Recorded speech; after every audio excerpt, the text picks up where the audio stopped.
അല്ല, പാർട്ടി അന്വേഷണം എന്നുള്ളതൊരു പാർട്ടി സംവിധാനമല്ലല്ലോ. PSC അംഗമാകാൻ വേണ്ടി CPM-ൻ്റെ ഒരു നേതാവ് കോഴ വാങ്ങിച്ചു എന്നുള്ളതാണ് പ്രധാനപ്പെട്ട ആരോപണം. CPM-ൻ്റെ ഏരിയ കമ്മിറ്റി മെമ്പർ വിചാരിച്ചാൽ ഒരാളെ PSC മെമ്പറാക്കാൻ സാധിക്കില്ലല്ലോ. PSC മെമ്പറാക്കണമെങ്കിൽ അതിന് മന്ത്രിസഭാ തീരുമാനം വേണം. അപ്പോൾ മന്ത്രിസഭയിൽ അംഗമായിട്ടുള്ള ആർക്കോ വേണ്ടിയിട്ടാണ് ഈ പണം മേടിച്ചത്. ഒരു ധൈര്യമില്ലാതെ ഒരു CPM-ൻ്റെ ഏരിയ കമ്മിറ്റി മെമ്പർ പണം മേടിക്കുമെന്ന് വിശ്വസിക്കാൻ മാത്രം മുഠികളാണോ നമ്മളെല്ലാവരും? അപ്പോൾ സ്വാഭാവികമായിട്ടും അദ്ദേഹം ഇടനിലക്കാരൻ മാത്രമാണ്. അദ്ദേഹം മറ്റാർക്കോ വേണ്ടി പണം വാങ്ങുകയാണ്.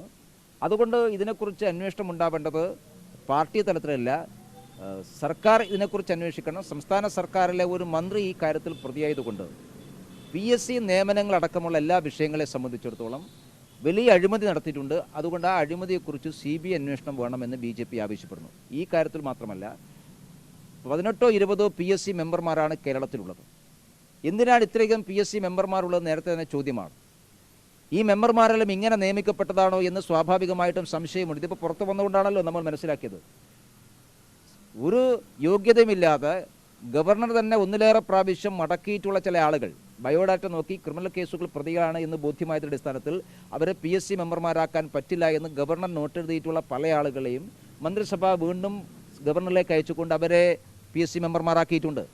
CPM-ൻ്റെ ഹാർഡ് കോർ CPM നേതാക്കന്മാർ PSC മെമ്പർമാരാണ്.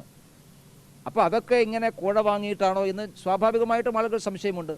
അങ്ങനെ കോഴ വാങ്ങി PSC മെമ്പറായി കഴിഞ്ഞാൽ PSC-യുടെ ബാക്കി നിയമനങ്ങൾ എങ്ങനെയായിരിക്കും? അതുകൊണ്ട് സംസ്ഥാന പബ്ലിക് സർവീസ് കമ്മീഷനുമായി ബന്ധപ്പെട്ടുകൊണ്ട് വലിയ തോതിലുള്ള അഴിമതി, അവിടുത്തെ കെടുകാര്യസ്ഥത, ക്രമക്കേടുകൾ, സാമ്പത്തിക അഴിമതിയുണ്ട്, ഇതെല്ലാം ഉണ്ട്. അതിനെക്കുറിച്ച് സമഗ്രമായ അന്വേഷണം ഉണ്ടാവണം. പക്ഷേ ഇത്രയും ദിവസമായിട്ടും സംസ്ഥാന വിജിലൻസ് ഒരു കേസ് രജിസ്റ്റർ ചെയ്യാൻ പോലും തയ്യാറായിട്ടില്ല. പരാതിയില്ല എന്നുള്ളതാണ് പറയുന്നത്. പരാതിപ്പെടേണ്ട ആവശ്യം എന്താണ്? വിജിലൻസ് ആരെങ്കിലും പരാതി കൊടുത്താൽ മാത്രം കേസ് രജിസ്റ്റർ ചെയ്യുന്ന ഒരു ഏജൻസിയല്ലല്ലോ. പത്രവാർത്തകളിൽ നിന്ന് സ്വമേധയാ വിജിലൻസിന് കേസെടുക്കാറുണ്ട്. പക്ഷേ ഇത്രയും ഗുരുതരമായിട്ടുള്ള ആരോപണമുണ്ടായിട്ട് സംസ്ഥാനത്തെ PSC-യുടെ വിശ്വാസ്യത തന്നെ ചോദ്യം ചെയ്യുന്ന രീതിയിൽ ഇത്രയും വലിയൊരു ആരോപണമുണ്ടായിട്ട് കേസെടുക്കാൻ വിജിലൻസ് തയ്യാറായിട്ടില്ല. അതിൻ്റെ അർത്ഥം ഈ സംഭവത്തിന് പുറകിൽ ഉന്നതമായിട്ടുള്ള ബന്ധങ്ങളാണ്. എല്ലാ ആരോപണങ്ങളും വിരൽ ചൂണ്ടുന്നത് സംസ്ഥാന മന്ത്രിസഭയിലെ മന്ത്രി, മുഖ്യമന്ത്രിയുടെ മരുമകനെതിരായിട്ടാണ് എല്ലാം വിരൽ ചൂണ്ടുന്നത്. സ്വാഭാവികമായിട്ടും അത്തരം സ്വാധീനമുള്ള ഒരാൾ, മന്ത്രിസഭയെ കൊണ്ട് തീരുമാനമെടുപ്പിക്കാൻ സാധിക്കുന്ന സ്വാധീനമുള്ള ഒരാൾ ഇതിന് പുറകിലുള്ളത് കൊണ്ടാണ് ഏരിയ കമ്മിറ്റി മെമ്പർമാർക്ക് ഇങ്ങനെ പണം മേടിക്കാൻ ധൈര്യമുണ്ടാകുന്നത്. അതുകൊണ്ട് സംസ്ഥാന സർക്കാർ അന്വേഷിക്കുമെന്ന് നമുക്ക് വിശ്വാസമില്ല.